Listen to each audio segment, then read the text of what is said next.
ঝুপঝুপ বৃষ্টি, সেই সাথে আজকে আমার রান্নার রেসিপি হচ্ছে কই মাছ দিয়ে শিম বিচি দিয়ে। তো এটা বর্ষা আসবে, প্রতি বর্ষাতে হচ্ছে মানে এটা খেতে হয়। আর শিম বিচিগুলো অনেক আগে থেকে আমাদের সংগ্রহ করে থাকে। আর এদিকে আমার চুলার অবস্থা হচ্ছে যে খুব নাজেহাল, যেহেতু বৃষ্টি বেশি পড়তেছে আর বন্ধু চুলা, আর সে চুমাতে হচ্ছে যে সব কিছু পানি ঢুকে চুলা জ্বলতেছে, ওনারা ফেটে যাচ্ছে। তো নমস্কার, সবাই কেমন আছেন? Welcome back to my channel মনশিয়াস ব্লগ থেকে সবাইকে জানাই আবার স্বাগতম। আর এই যে হচ্ছে এই শিমের বিচি, এটা হচ্ছে শীতকালে যখন শিম আসে তখন এই বিচিগুলো নিয়ে রোদে মানে খোসাগুলো ছেড়ে দিয়ে রোদে শুকিয়ে বোতলে করে রেখে দিই, যাতে মানে বর্ষাকাল আসলে খেতে পারে। তো আমিও কড়াইয়ের মধ্যে তেল দিলাম, তার মধ্যে হচ্ছে শিম বিচি দিলাম আর আলু আর একটা কাঁকরোল দিলাম।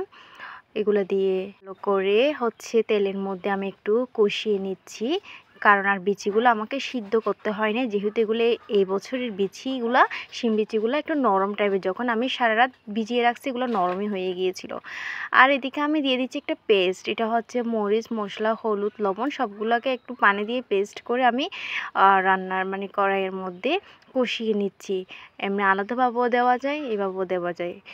আর এর মধ্যে আমি কষিয়ে নিলে পানি অ্যাড করে দিচ্ছি, পরিমাণ মতো পানি অ্যাড করে দিয়ে কিছুক্ষণ ঢাকনা বন্ধ করে রাখবো। এরপর হচ্ছে আমার মাছগুলো হতে থাকবে। তো আপনারা কারা কারা মানে এই রেসিপিটা করেন আমাকে জানাবেন। আমাদের চট্টগ্রামে তো হয়ে থাকে, এটার বলতে তো মানা নাই।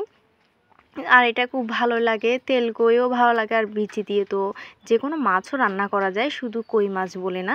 আর কই মাছ যেহেতু বর্ষাকালে একটু মানে তরতাজা খাল বিল থেকে পাওয়া যায়, সেক্ষেত্রে রান্নাটা হয়, কিন্তু আমাদের এখানে না পাওয়া যায় না। এগুলো হচ্ছে, এই মাছগুলো হচ্ছে বাজার থেকে কেনা মাছ।